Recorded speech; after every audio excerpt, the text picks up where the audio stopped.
guys, it's Joey. So this is my final birthday present and it's all Tracy's fault. And this is the Marielle Tarot. So we're going to talk a little bit about it before we go through the cards and talk a little bit about the cards. Maybe not in too much depth, otherwise the video will be really long. So Tracy pointed this deck out to me and I hadn't actually seen it before. I'm not a collector of tarot, I prefer to have 3 sets. So when at first she was pointed it out I was a bit reluctant, but then I sat and had a think about it and meditated on it and stuff, and the cards are actually perfect for me, and we'll talk about it as we go through.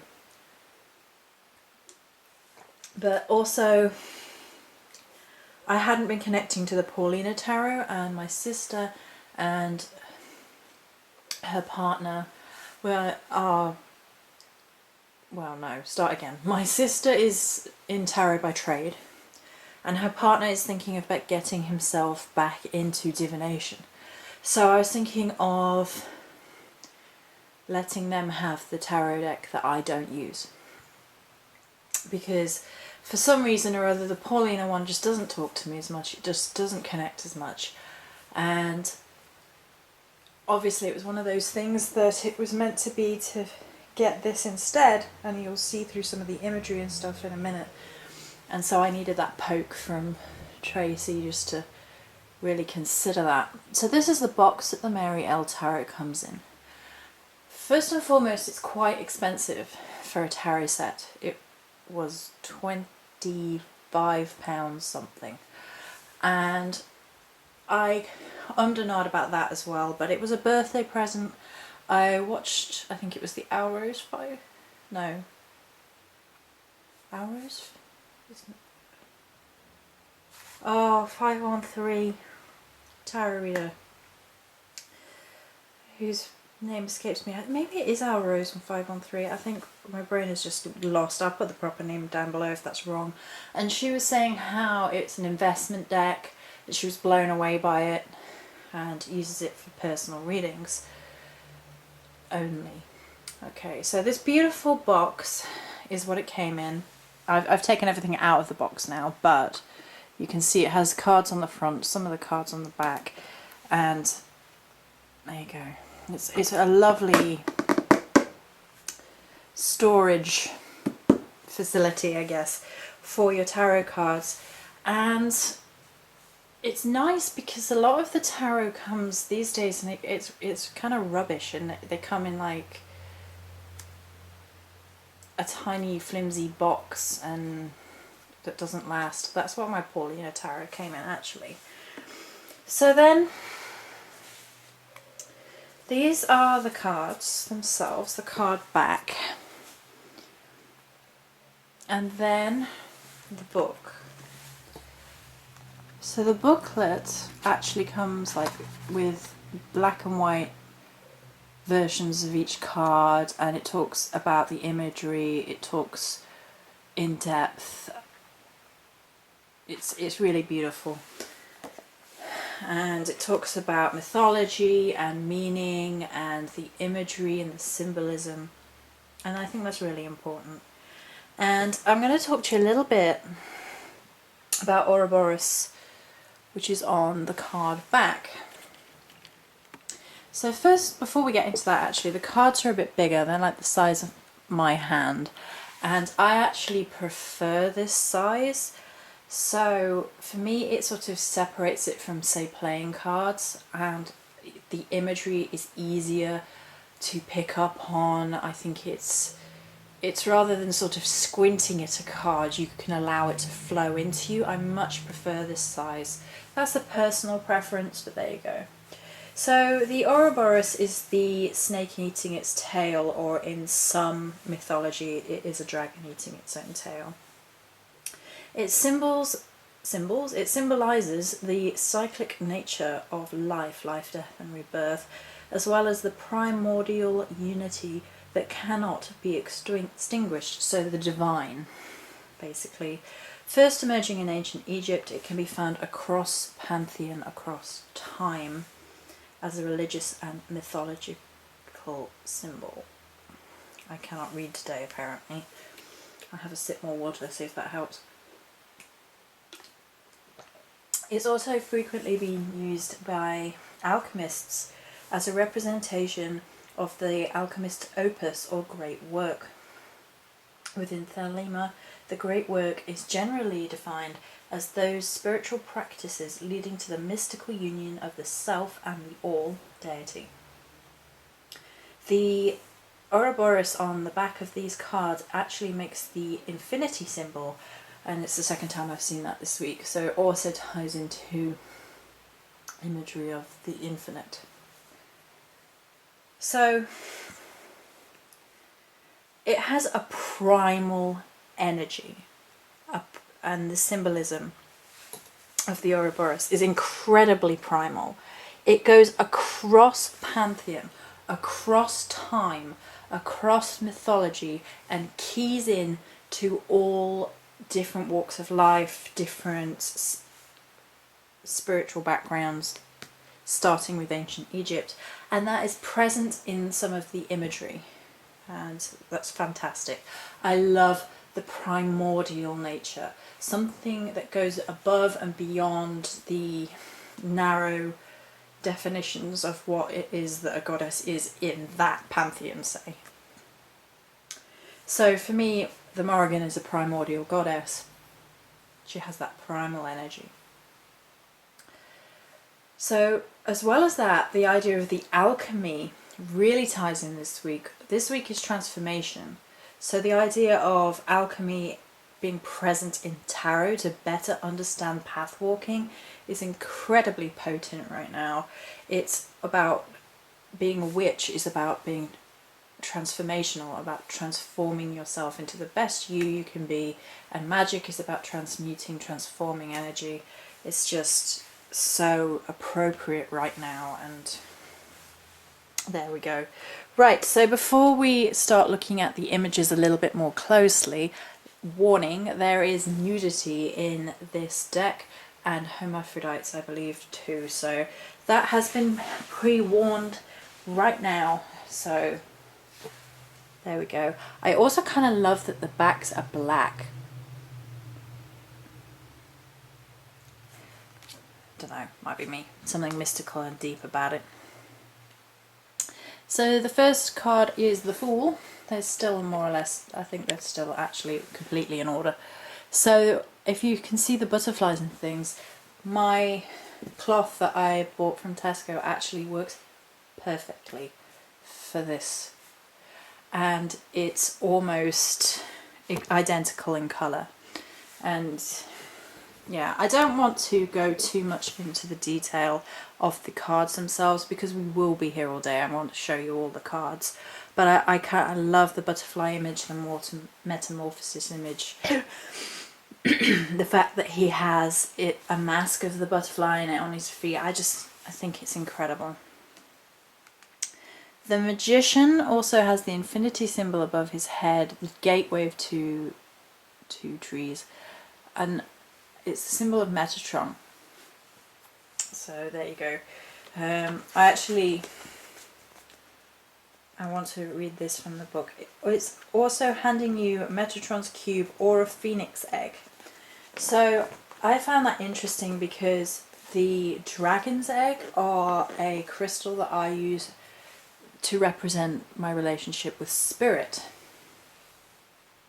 So the fact that it's sort of, the Ouroboros can be a snake or a dragon, and the phoenix eggs is a symbol of rebirth. So there's a tie there, and I really adore that.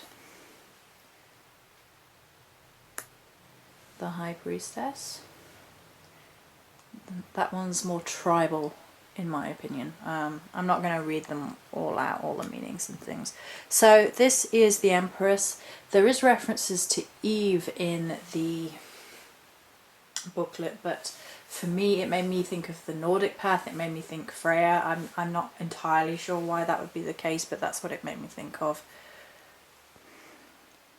The Emperor. It's quite Viking too, although I think argument could be made for Celt, given the salmon on the sword. the Hierophant,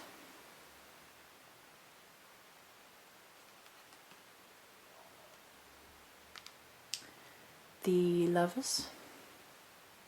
It's an interesting mesh of almost Eastern and Western religious iconography. The Chariot is one of my favourite cards. There's something incredibly Native American about that one as well. Justice, which obviously is Egyptian. The Hermit, I love the Hermit in this sense. It's just overwhelming flow of water in this card, which is unusual for the Hermit card, and quite frequently I get given the Hermit card as the card that from the major arcana resonates with my energy. The Wheel of Fortune is incredible. It's very Viking again, given the longboat in the background. Strength is probably one of my favourite of the major arcana here. It normally is. I love the Strength card in general, but look at the way the prayer beads flow. Oh, it's something else. It's something incredibly mystical about that. The Hanged Man, very organic feeling. I'm just going to give you my initial feelings and one or two words, and if I feel I need to pick up on certain points, because I really don't want to be here all day with this. I don't want it to be an 8-year video and people to get fed up. Death, it's an incredible card. Incredible card. Beautiful. Temperance. I've got a thing about tigers and waters ever since I got involved with the High Priestess card with the Wild Unknown.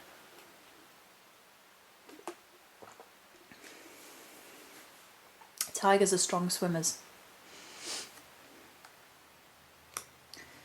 The Devil. The Tower. So this is Statue of Liberty. And what's interesting about this deck is there are modern references. And it's really weird, and there is a very weird gothic, darker element to this, and there is a little bit more of pointing out the destruction of modern thinking, society. There is a little bit of that flowing through here. It's interesting. The Star, oh goodness, I mean, it's an incredibly beautiful image.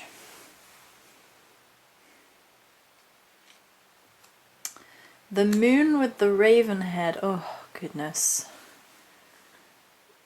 So either this or Strength is probably my favourite of the major. The Sun, which to me has equal parts Native American to, there is an element of Celt here as well. I think it's probably supposed to be Native American, but there is things that tie into my Celtic learning there as well. Judgment.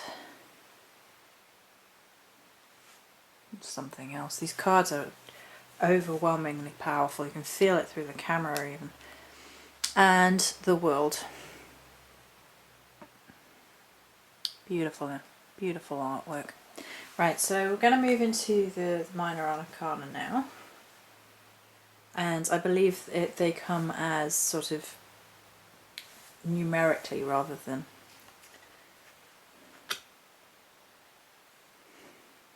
So that's the Ace of Wands.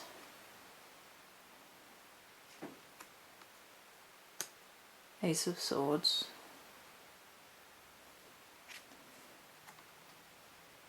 Ace of Cups. An Ace of Discs. It's discs in this rather than pentacles. Two of Wands. Doesn't that card just draw you through? Gateways. Two of Swords.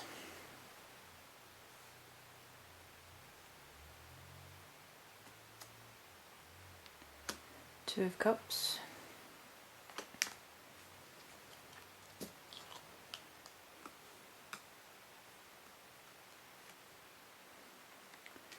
2 of discs. The discs are fantastic in this. Quite frequently I think you can tell how well a deck is done because of the discs, the pentacles, because a lot of people seem to lose steam with regards to pentacles. They don't get in touch with the pentacles on such a profound level.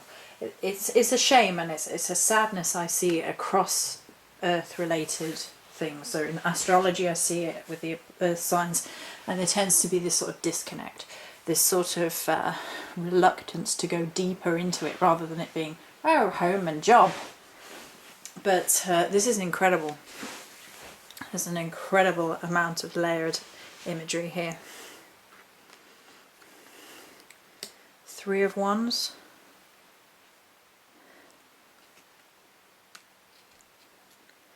3 of Swords. 3 of Cups. 3 of Discs. 4 of Wands. 4 of Swords. Now this is what I'm talking about again with referring to modern living, with the sort of power station down here. 4 of Cups.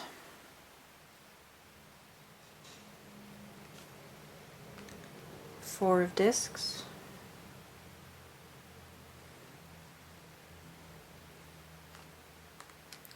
5 of Wands. Let's move these over a minute.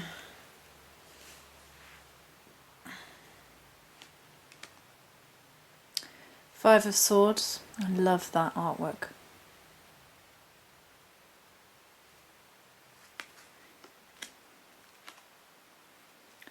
5 of Cups.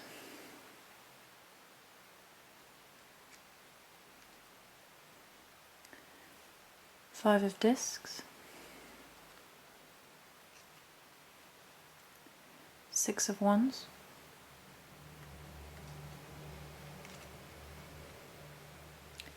6 of Swords.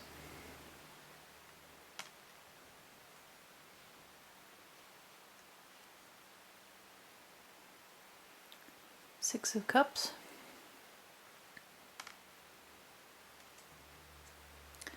6 of Discs. It says something about the artwork when some of my favourite images in this are actually discs as well. I think it's an incredible job. 7 of Wands. Beautiful.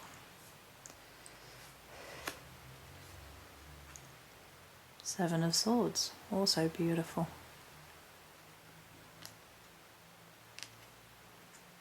7 of Cups. Also amazing. 7 of Discs.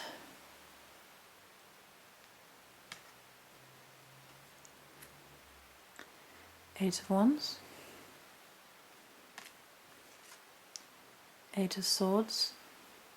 It's cleverly done.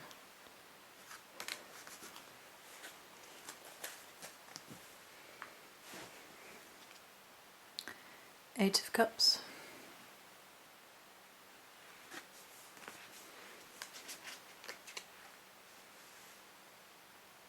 8 of Discs. This is the artwork from the box. This top line.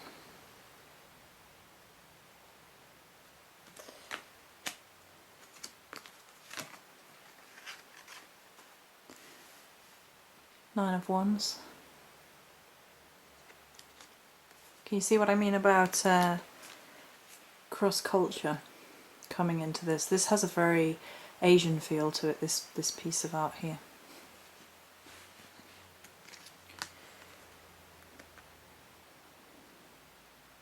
Nine of Swords. See the contrast there? In art style almost. Beautiful. Beautiful. 9 of Cups. Nine of Discs.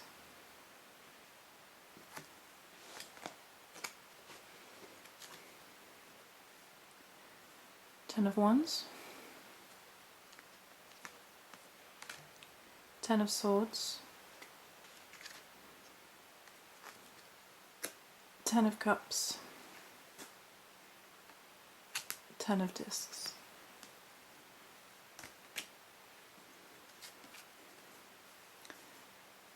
Page of Wands. Page of Swords.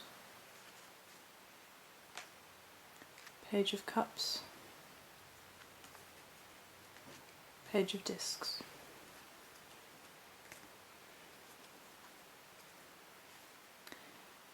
Knight of Wands. Knight of Swords. Knight of Cups. Almost Renaissance, that one. Knight of Discs.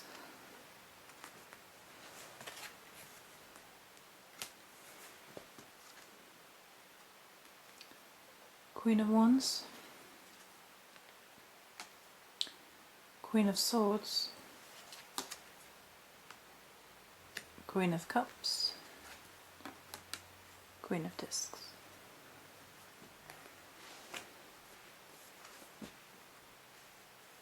King of Wands. King of Swords. King of Cups. And King of Discs.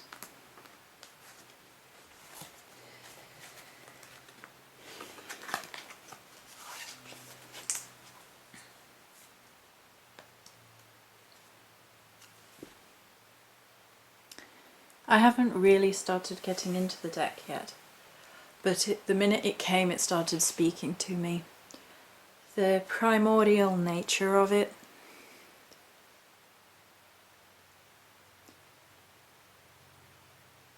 it's beyond words.